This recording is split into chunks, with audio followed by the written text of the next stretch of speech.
with one particular block or a series of particular blocks in a particular area, we brought in some private security guards overnight from 10 a.m. till 7 p.m. in the morning in order to make sure these people were not going into these blocks and causing a real misery. There's, you know, some really shocking behaviour going on to residents, and that proved successful. Obviously, can't replicate it too often. It's probably quite expensive, but that was the lengths we had to go to try and deal with that. I think that in terms of our regulatory services and our SASBU and antisocial behaviour teams, everything is ticking over quite well. We've recently heard that the police counters strategy is being enacted, it's been enacted, and we had the closure of Peckham counters and Borough Station with only the Woolworth 24-hour counter left. We've had assurances that there will be dedicated ward officers in each ward. That's 2 per ward, and that they will be no more than 20 minutes away from their place of work. That is an improvement to what we've had, where there's been death by 1,000 cuts of our neighbourhood policing. That seems to be an improvement, and that is a definite important guarantee that we need to have, that this community policing will continue. We've got a new equalities officer and we're bringing forward new equalities plans for the borough, or for the council, and we also have a dedicated prevent strategy which is about actually making sure that people don't get involved in terrorist and extremist behaviour. So there's a lot of different and exciting things happening. Our enforcement services, like our trading standard officers, our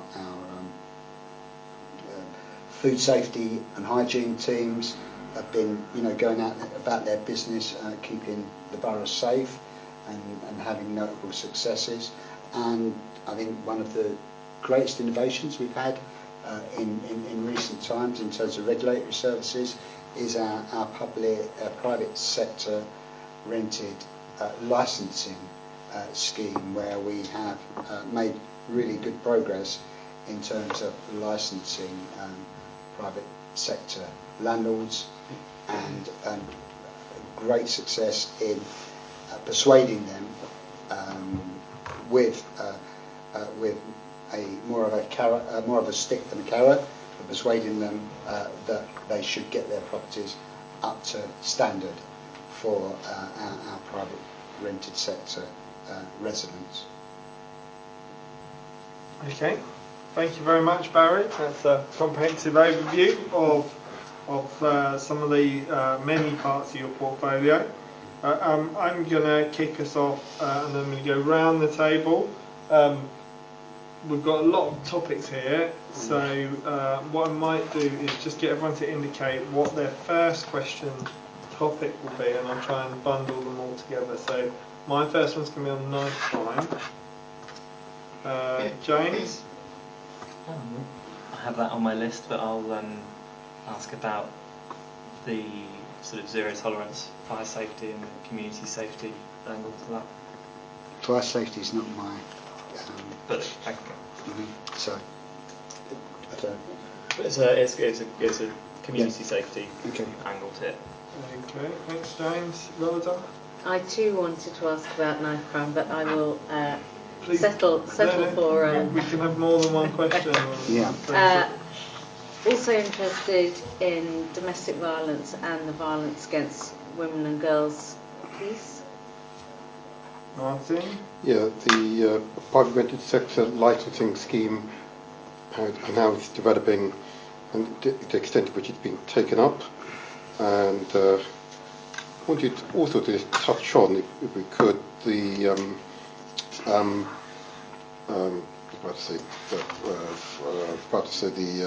I can't think of it now. It's the more recent campaign to reduce the number of shops that sell illegal products, such as skin lightening screens, which you've had some success. Further elaboration of what you intend to do. Okay, DJ? Question on licensing costs. Licensing, Rosie? I was going to ask about the Women's Safety Charter. Okay, and Ben? I might ask about, I'm not sure, I was going to ask about knife crime, but maybe moped crime. Yeah. Okay. Well, let's take the crime See how ones it together. I'm going to kick off, I think, on knife crime. So I'm particularly interested in the work that's been done over the past year. Both some of the joint working with the police and work with the community, the work of Councillor Sanjuri Dada, and obviously knife crime, young people being stabbed, being killed has been a huge issue in Southwark, and we've seen some terrible incidents in recent times. But I just wanted to know your views on the work that we've seen over this year and what you think that's doing to reduce those stabbings and reduce those killings. At the end of last year, I was approached by the chair, the previous chair of the Adult and Children's Safeguarding Boards, and discussed with me the possibility of Southwark adopting a knife crime strategy. And the key to that was, with Safeguarding Boards, was to have a multi-agency anti-knife crime strategy. So what we did in January, we had a workshop with a leading authority on knife crime with Gloria Laycock, and we had all the different agencies here, including young people, social services, social workers, YOS, youth offending team, police, head teachers in schools, and we all got round and talked about what are the key things that are not happening at the moment that could be happening. It was inspired by a serious case review of a still unsolved murder of a 16-year-old, and in that serious case review there was some evidence that information was not being shared by a couple of public sector organisations, which may have prevented the sequence that led to that poor boy's murder. And so our approach was to try to bring together these agencies in terms of sharing information better. For example, at that workshop there were the police there was a superintendent who was saying to one of the schools, we sometimes have information on young people and their families, and that sometimes we think that might be useful to share that information with the schools.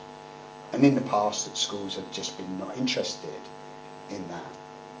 And there was people talking very frankly there, and for me that was quite a breakthrough, really, because the schools said, yeah, we really should be taking this information, as long as it conforms to all data protection requirements. As long as it conforms to that, it could be helpful in how we go forward in doing that.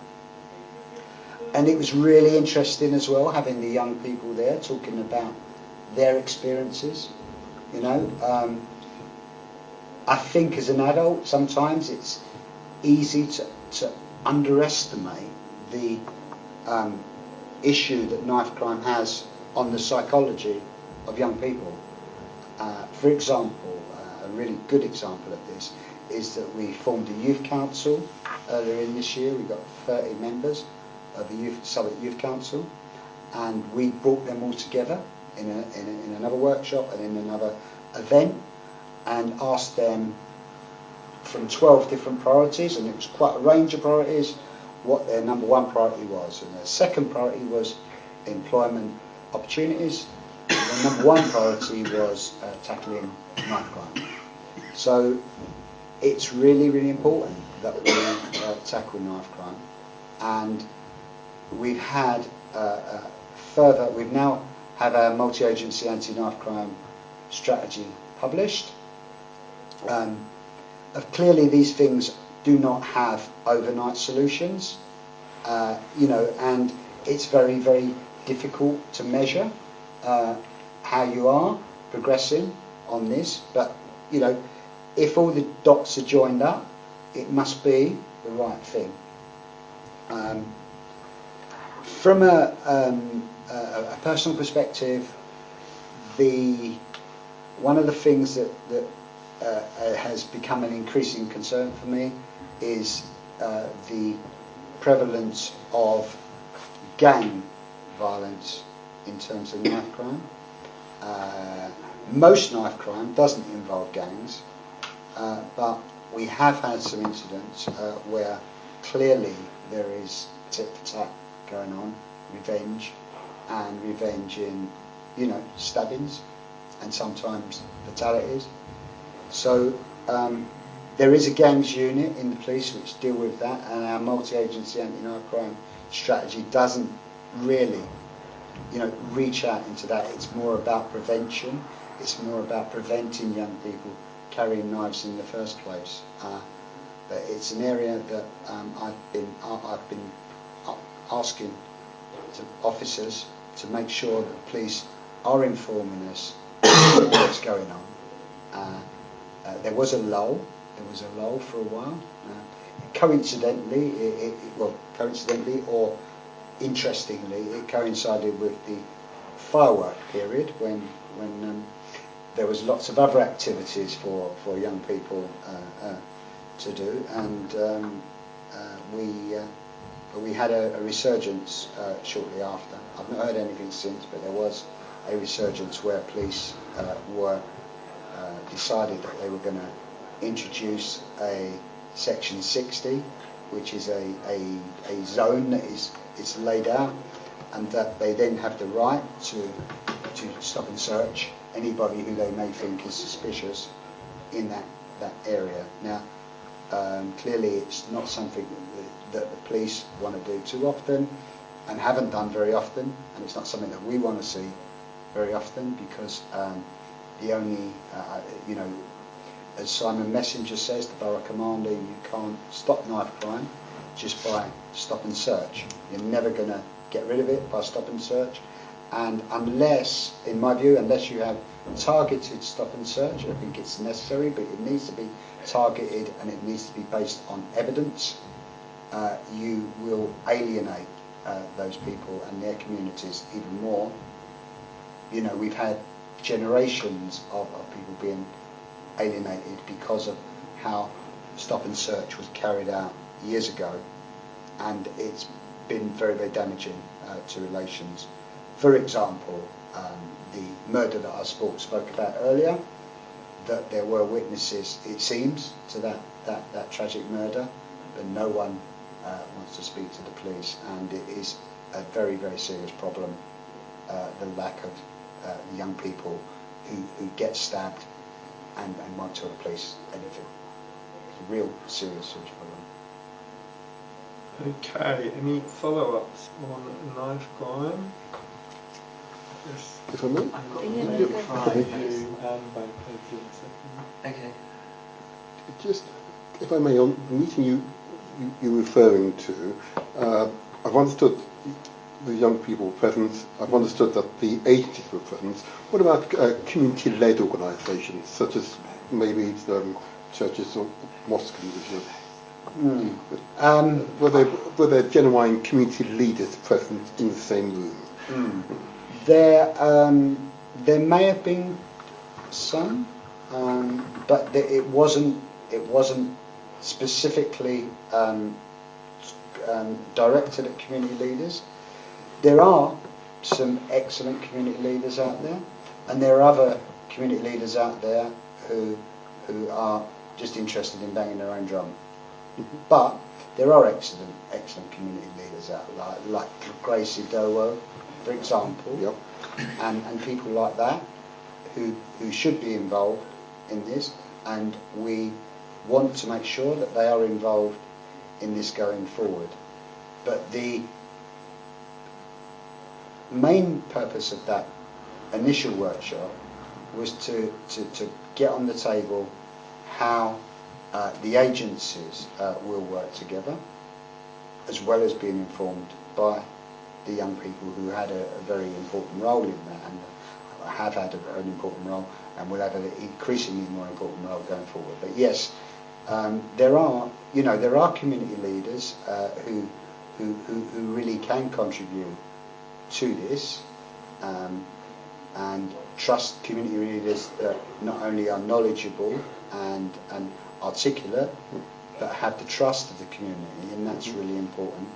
And one of the things that we didn't specifically do, which I think is something that we should and will do more of, is to try to involve the faith leaders, because as you may have heard when I spoke at Council Assembly on Wednesday, I think some of the work of some of the faith organisations in this borough is second to none in terms of how they engage young people, and definitely as we go forward we will be working more closely with those.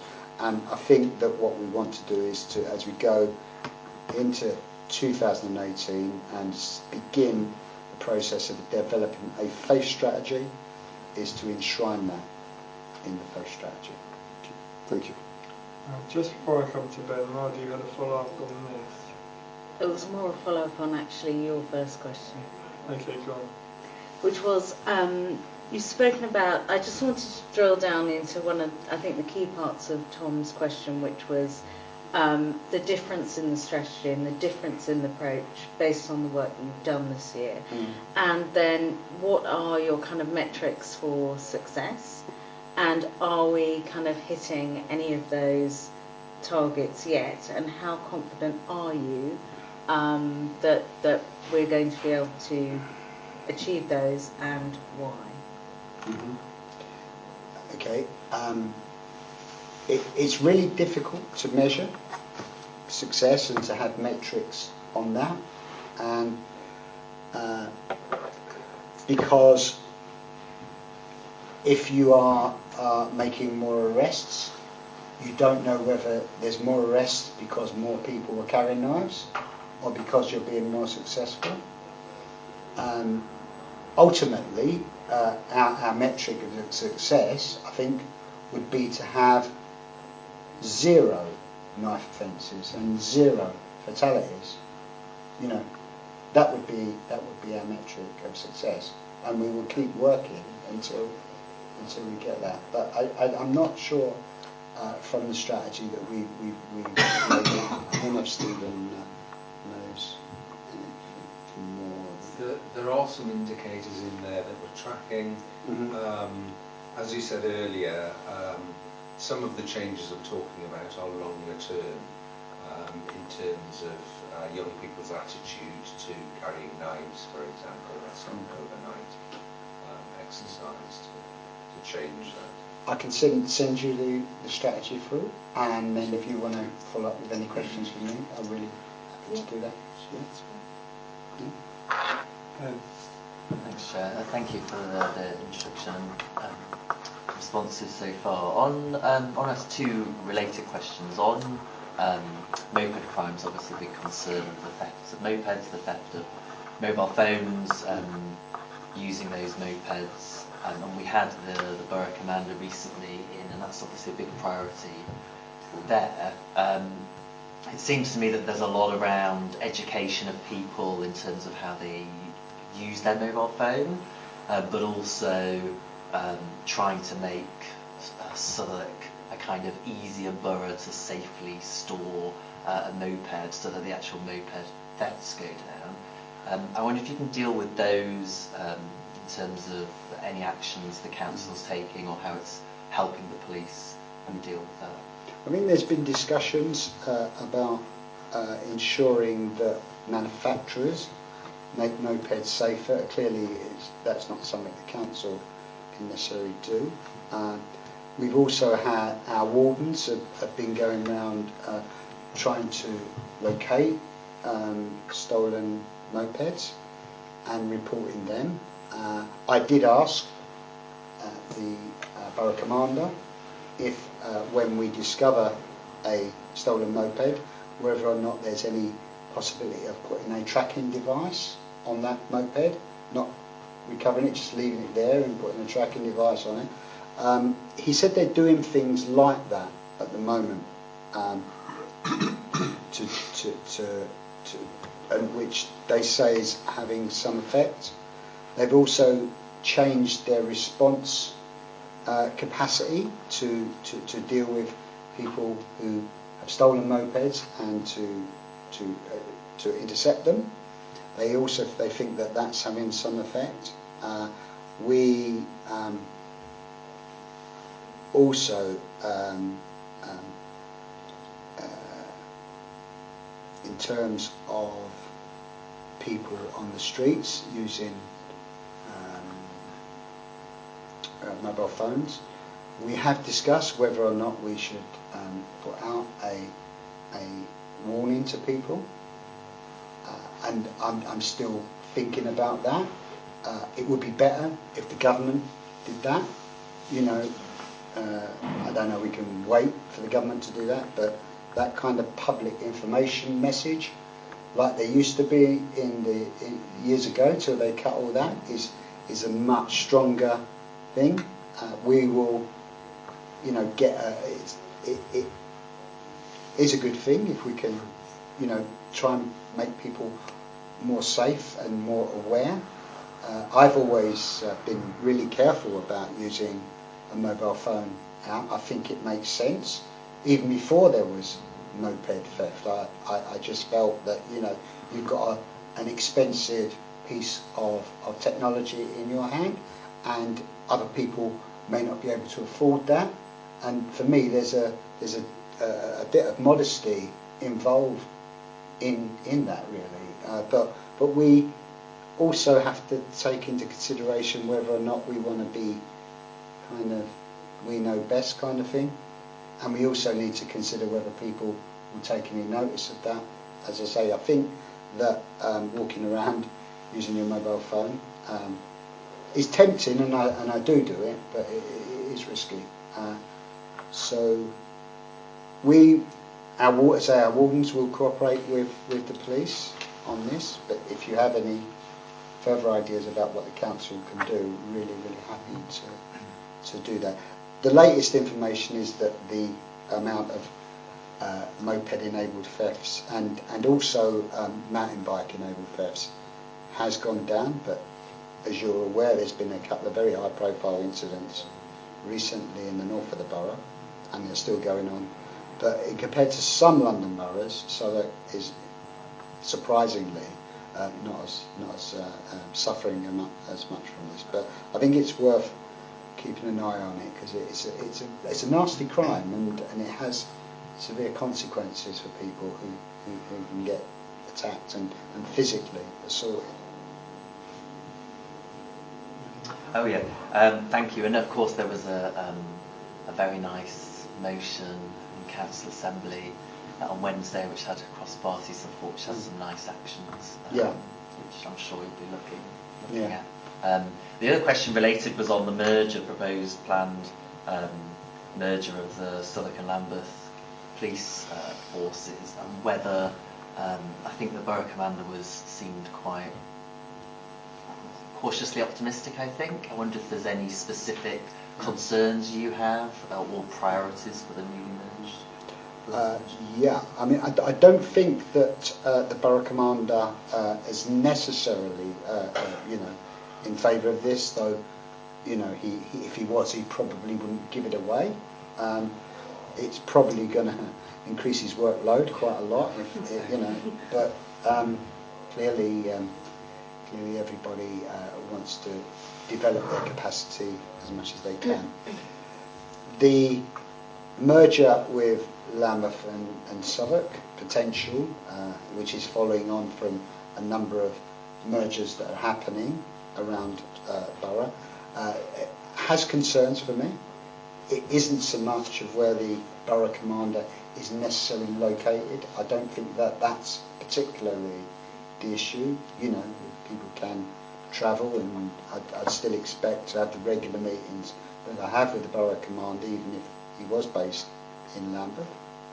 But what is really key, I think, is response times, and I guess also what policing priorities become. And you know, we're going to, you know, keep on, you know, stating the importance of what the priorities in Southwark are, and they don't get subsumed by what may be the priorities for policing in Lambeth are. Discussions are ongoing, but you know, we do not expect, and we certainly don't want Southwark residents to get a worse deal out of these proposed mergers, which are driven primarily on the basis of saving money, but also police are claiming that it's on the basis as well of a different kind of strategy, rather having, as it happens, a more localised, micro-localised, let's say, approach to policing. Just going to stay on policing at this point. So you talked about the 2 DWOs per ward, and just wondering whether you and the council is supportive of the changes in structure overall that have led to those two DWOs, or whether you think that there's any challenges that have come from that. I don't necessarily think that of course, when we're looking at it from a purely financial basis, and you know, I went to the consultation over in City Hall last month, and when you're looking at it purely financial basis, the argument is that because they're making those savings, that then that enables them to spend that money on DWOs, and I think generally welcome that. I think frontline policing is really, really important and delivers. But I think the wider strategy is I think generally something which is separate. But if as the police say, that their focus is going to be on the more micro-neighbourhood policing, and if that's what the strategy is and delivers, then I think that's a good thing. Okay, thank you. We're going to stay on crime for now, so I'm going to go to Rada on violence against women, and then I'm going to come to Rosie on the Women's Safety Charter, which will move on to safety that way. So. Yep. So I was very pleased to hear you talk about work on violence against women and girls. Lambeth has done a very good piece of work, which is to actually create a whole violence against women and girls strategy.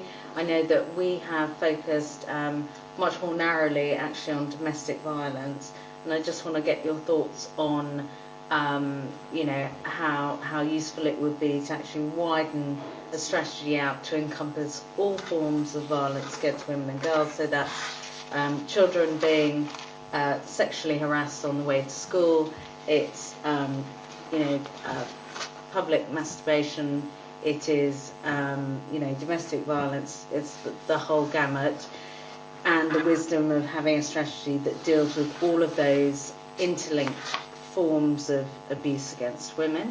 That's my first question. And then and what would be the timeline for that if we were to embrace that way of thinking?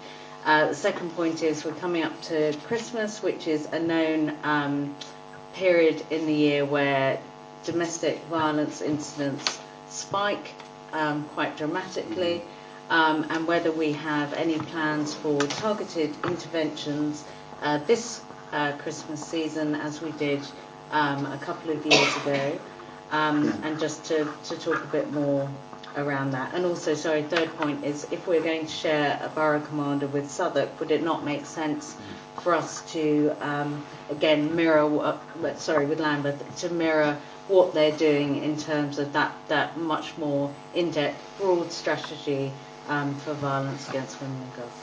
Okay, thank you. Amanda? Where do I start? Yeah. Our domestic abuse strategy is 2015 to 2020, and clearly, as you say, the constraints of a domestic abuse strategy doesn't take into issues like violence against women and girls, although in terms of our Women's Safety Charter, for example, that would be an example of a wider, beyond domestic abuse, and a great example, a London-wide example, and credit to you for driving that forward in the first place. I haven't been aware of what Lambeth's particular strategy is like, and we'll look it up. And I think if you want to input and try to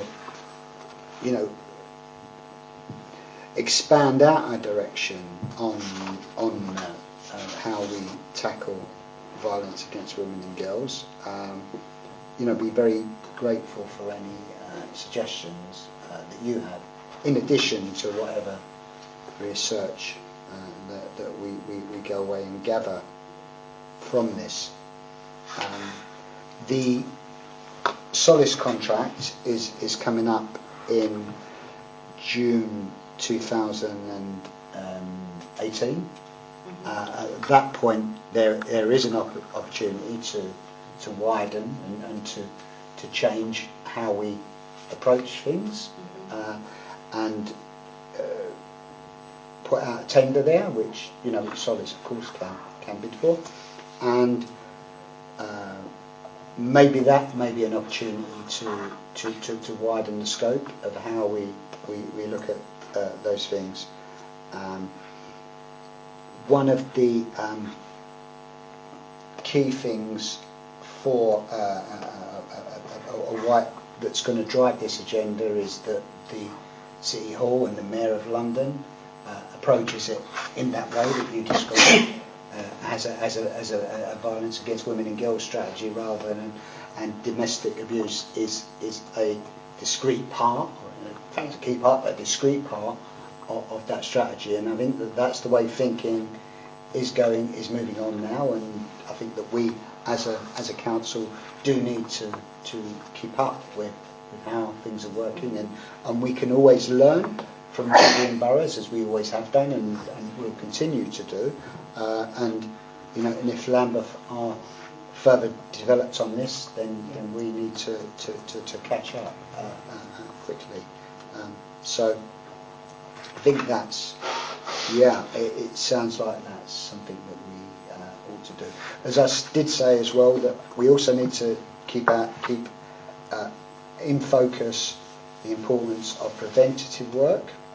And I think that a violence against women and girls strategy is about preventative work as well. In fact, just addressing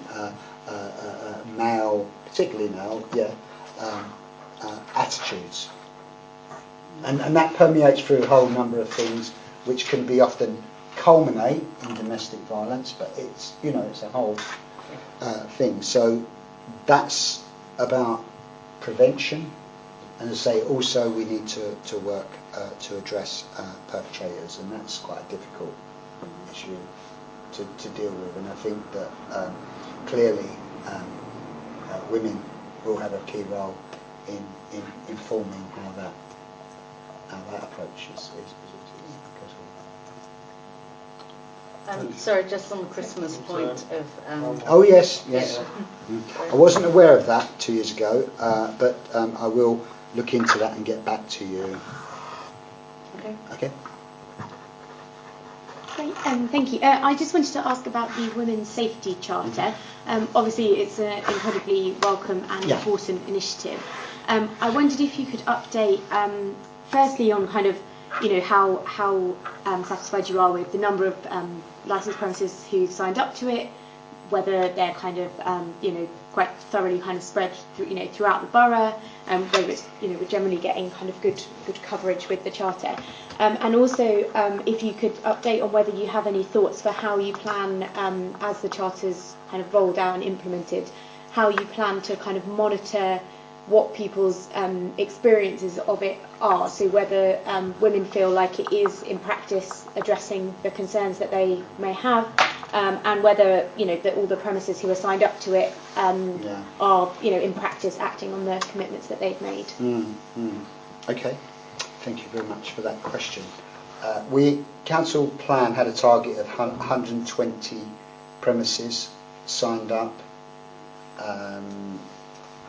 for this year, and as the total currently is 123, so we have exceeded our council target.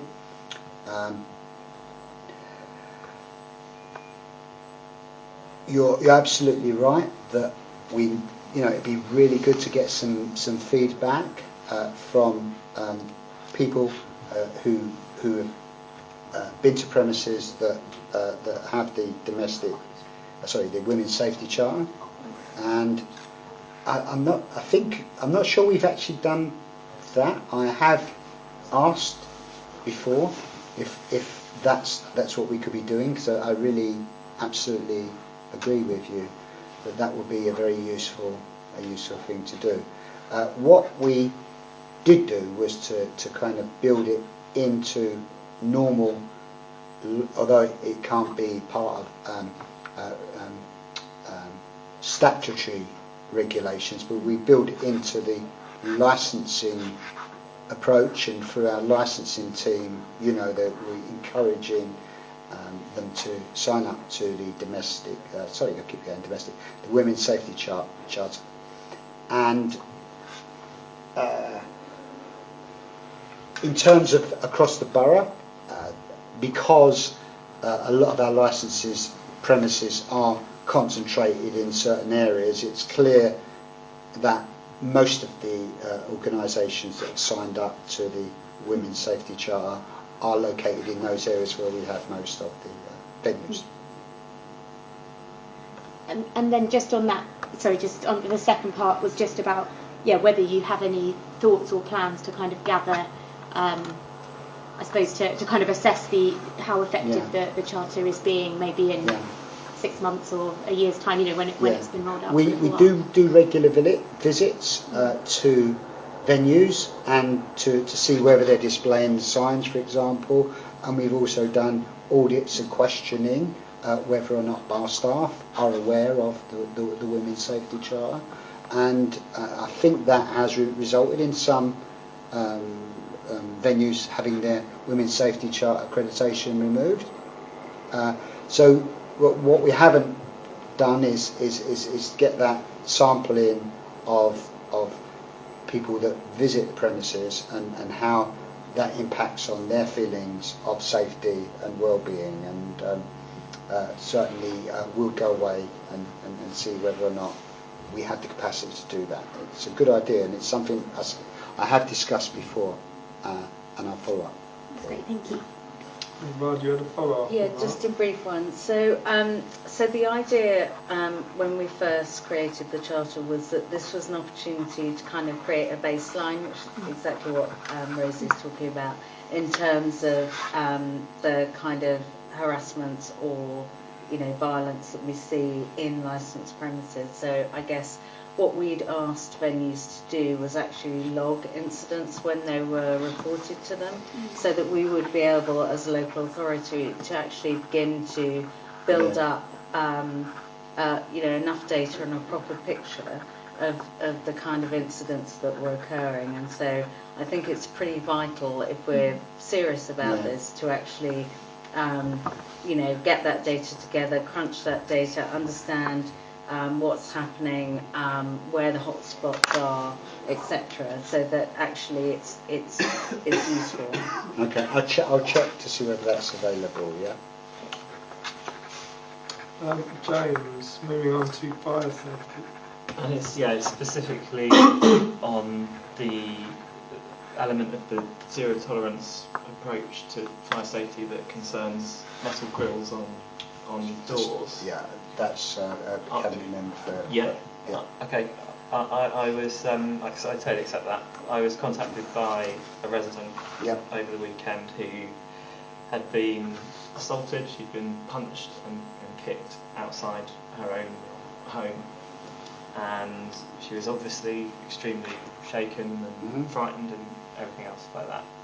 She didn't contact me to report the crime. She sent me an email after having reported it to the police. They're now investigating. Okay. But she contacted me because she had raised an objection with council officers previously about their proposal to remove the grille from her front door. She said she was concerned about her safety, and there's no suggestion that this wouldn't have happened had the grille not been there. That's not what she's saying, but she is saying that she's clearly feeling, even prior to this incident, she's feeling less safe in her home than any of us would want.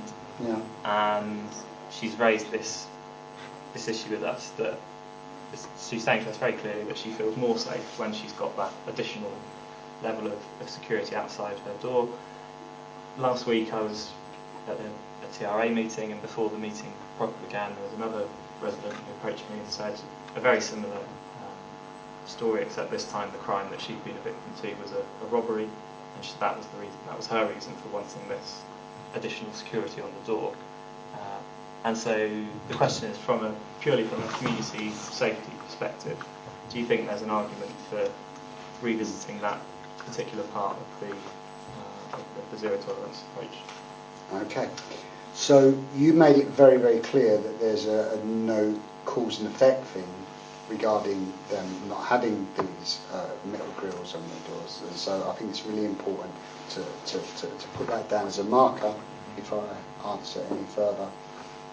I've been around long enough in Southwark to remember the days when lots and lots of properties had metal grills on their doors, and that was in response to in the 80s when there was lots of burglaries used to go on. There was, in council blocks, and I think metal grills in those days, and having that sheer number of them, creates a very bad impression and attitude and feeling about how an estate is. And I think that if we can, get away from having metal grills, I think that's got to be a good thing. There's always the exception to all these things, and definitely if someone has a metal grill on their door, we should make and they're a council tenant, we should make sure that they have, if the grill's removed, to make sure they have a very safe door, because you can get them these days, and also make sure that they have sufficient surveillance, because a safe door and surveillance will provide what the metal grill actually provides. So generally I'm not a big fan of metal grills, but there are exceptions to this. If I had to choose what we would focus on removing, it would be metal grills rather than doormats and rather than potted plants. Okay, follow-ups on that? Looking in your direction, as to the bench.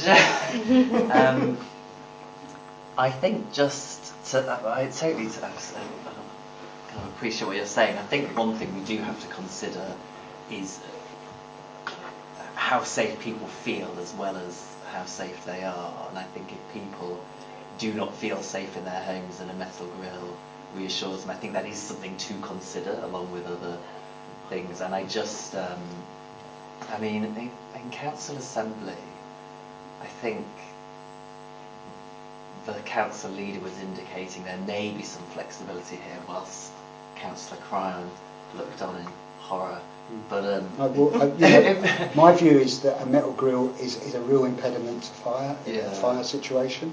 It is not, it might be that people feel safe, but people need to realise that a metal grill is a big risk to people's fire safety as well. So, for me, the answer is to have stronger, more secure doors. Yeah, and I think we've got that agreement now that from Jerry Scott that the security gate should not be removed until they have a more secure door fit. That's a step in the right direction. Okay.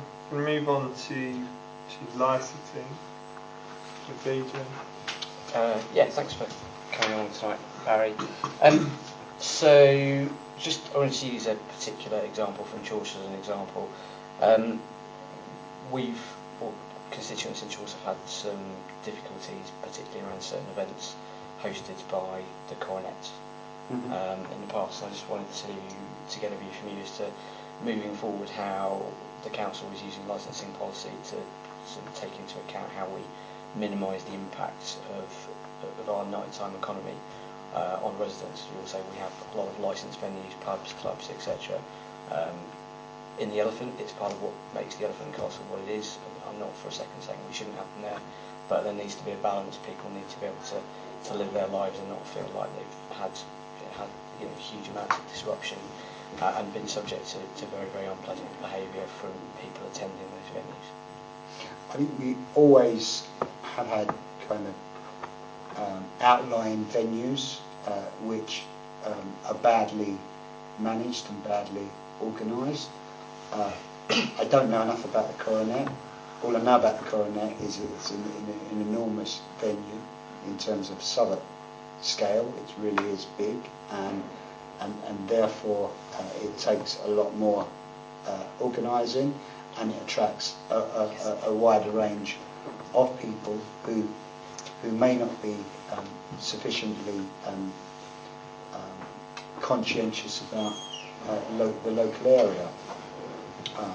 And as you say, the Elephant Castle has particular issues. It's people can easily hang around there after the venue's closed and cause a lot of problems.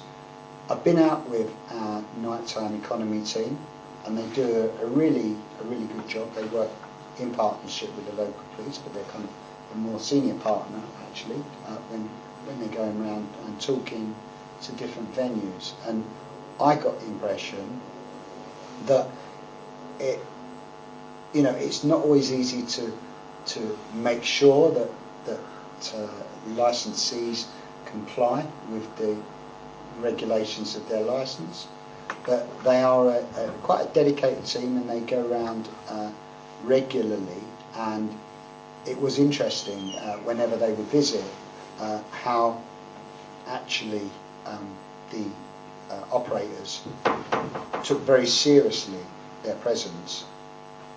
So there will always be exceptions, and that it's really important that residents and ward councillors bring those to the attention of the licensing unit, and to make sure that the licensing unit do follow up in that way.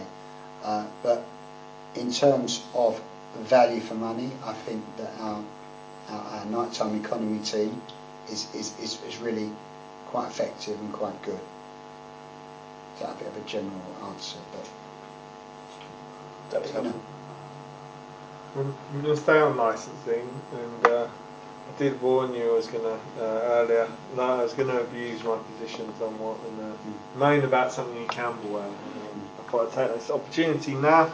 We have another church, a second church that is now causing serious disturbance to residents nearby it. So in this case, a converted pub that is holding late night services with loud music.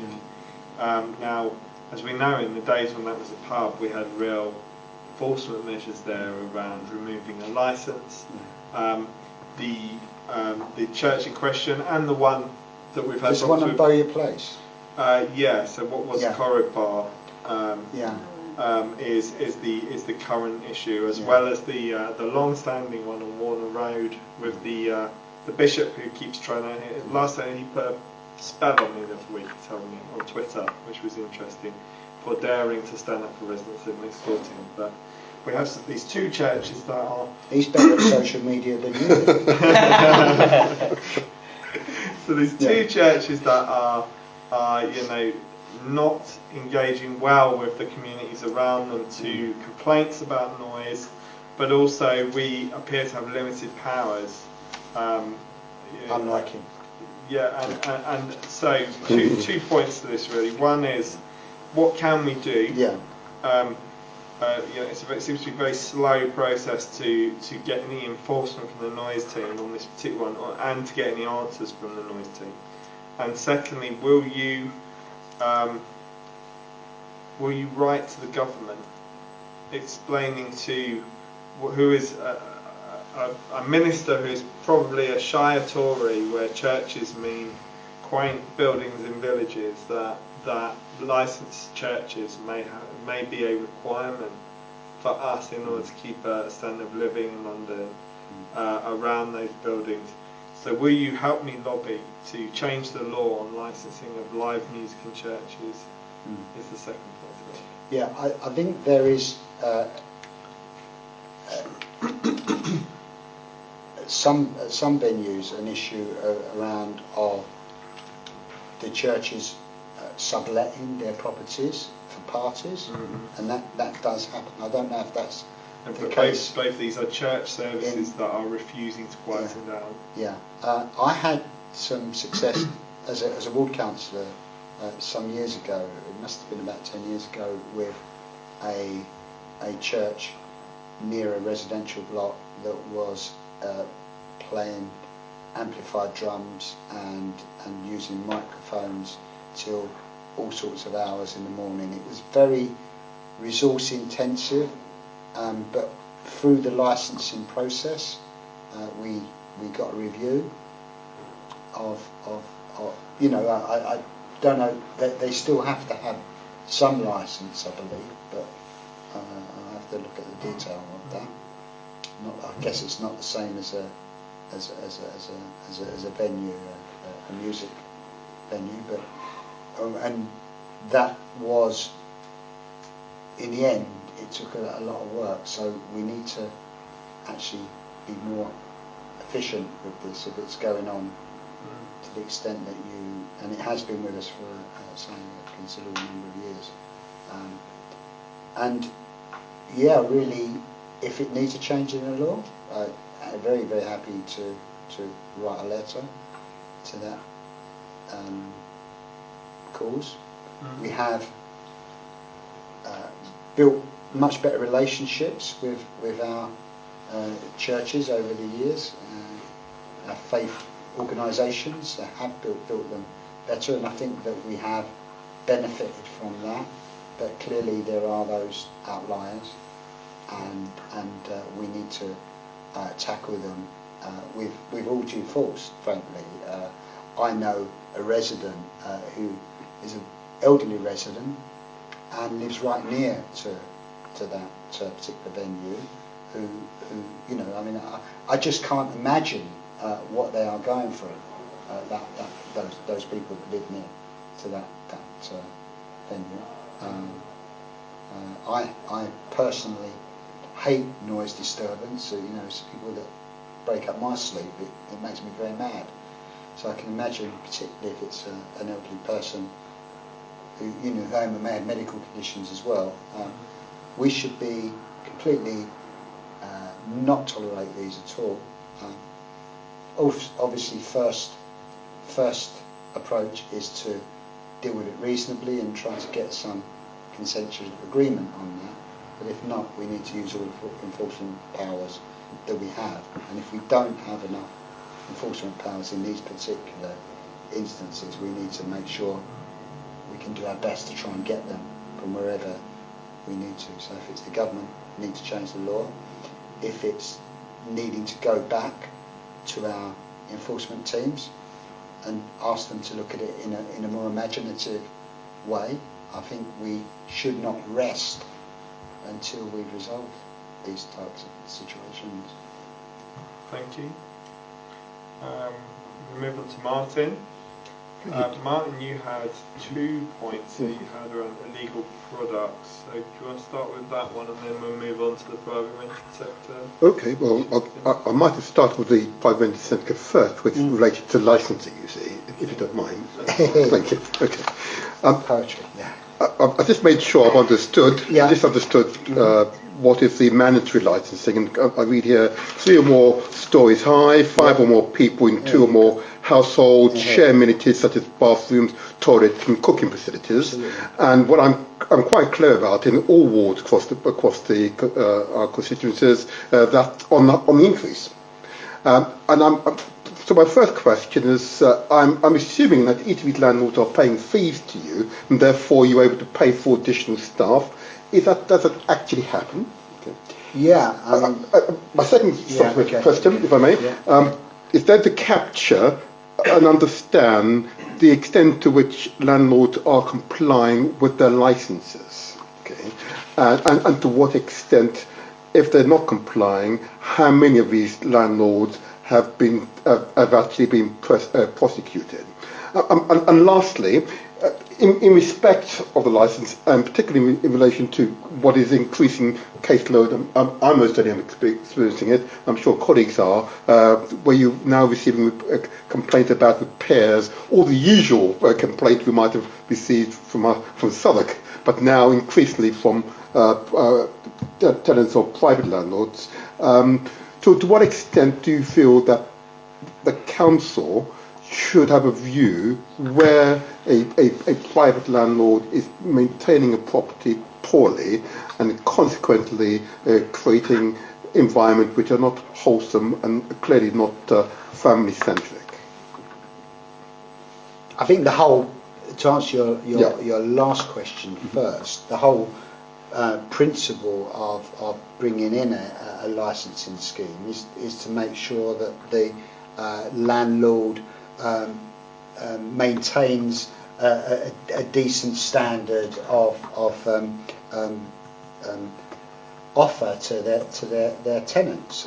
I don't think that it's the council's business to look at different individual repairs, but they need to actually make sure that they're statutory safe and of a certain standard, and safety is of course the key in all this.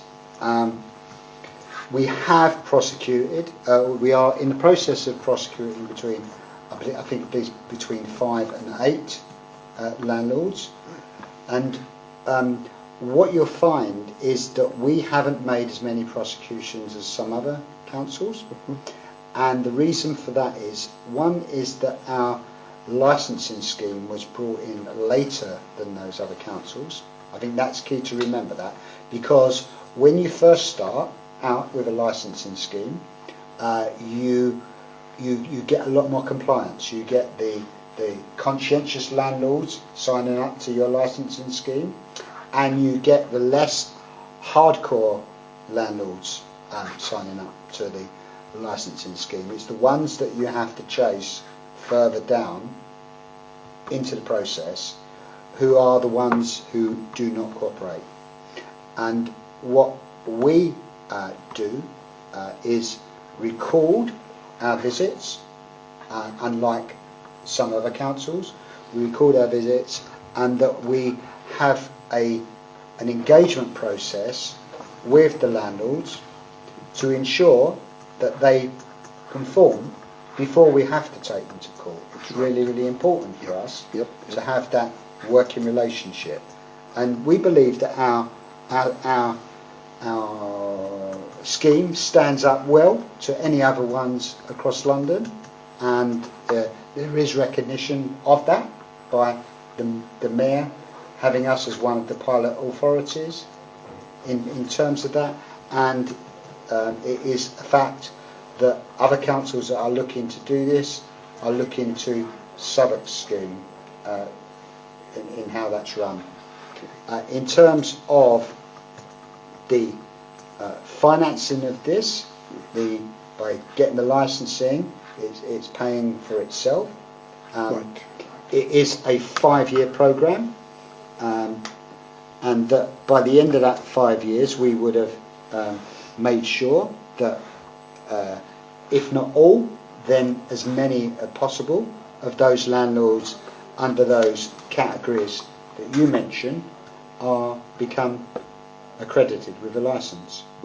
But it's it's an ongoing process, and we have had quite a lot of compliance. A lot of landlords have voluntarily contacted us to sign up, but the unit is continuing to work on this, and we'll be reaching a stage at some point soon where we are going to have to go after landlords who are not interested at all in engaging with us. Good. I'm pleased to hear that. Good. And so we've got, I think, indicated 2 more questions and then we're done. So Martin had one more on shops. Yeah, and trading James had standards. one, and then we'll wrap it up.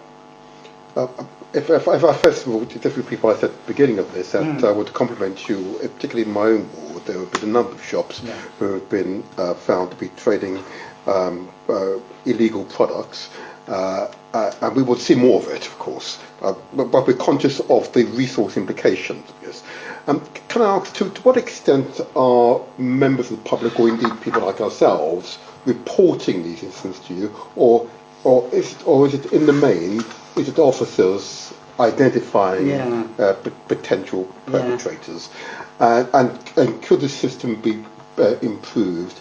For example, ensuring that councillors are aware of the unit and how to contact the unit if we suspect that a shop is trading illegal products, for example.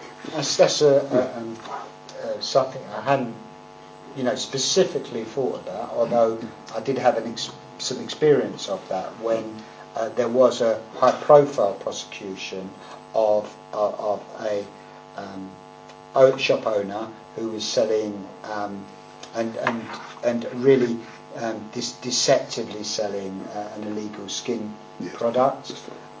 That went online, and then a resident did email in to say they thought they'd seen that or a similar product at another shop, and we did get that checked out. It was a different version of it. It was a more legal version, but I think there's a lot of room there, isn't there, for asking the public to report these things.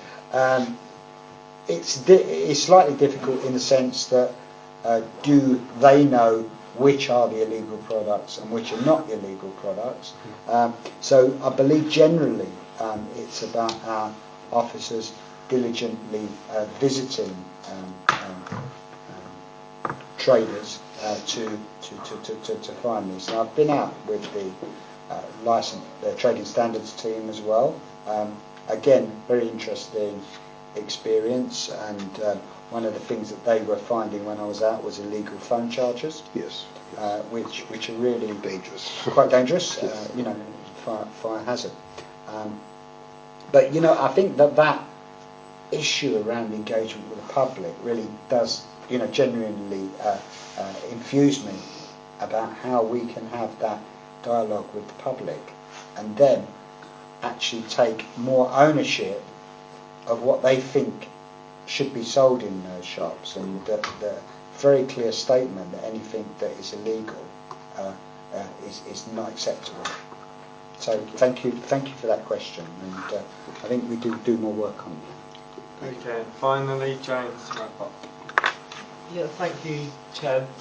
We all, as members, received an email recently from Councillor Maisie Anderson with a link to the new ward profiles that are on the Southwark Council website, and they include mainly sort of health related statistics, things about demographics and childhood deprivation rates and different levels of disease in each ward, and I thought they were really, really interesting and potentially a very kind of valuable tool for us to understand our own ward a bit better, but also to remember that there are other wards that have got slightly different priorities, and that our own area is not necessarily the centre of the universe. Do you think there would be any value in expanding those ward profiles to include any of the areas that you have responsibility for?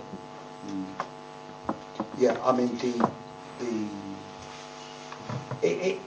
to have that localised intelligence is very useful, but it all depends on how quickly things change. You know, you can have a spate of antisocial behaviour and then it moves on elsewhere. With knife crime, you know, there is a league table of knife fatalities and knife crime around that is available. Don't know, you know. I think that you can get then a general picture of the areas, the general areas of where these types of problems show. But the problem with crime and antisocial behaviour is it doesn't tend to have boundaries. What you're measuring with those ward profiles is people living in a particular area. You're measuring the people who live there, whereas with those kind of problems, it can be people that live there, or it may not be people that live there. It just so happens it's there. But you know, it's not that we don't look at it in that way, but it's a slightly different thing to health profiles, where you know you're measuring people who actually live in that ward. Okay, thank you very much, Barry. That is everything. So final item tonight. Very quick look at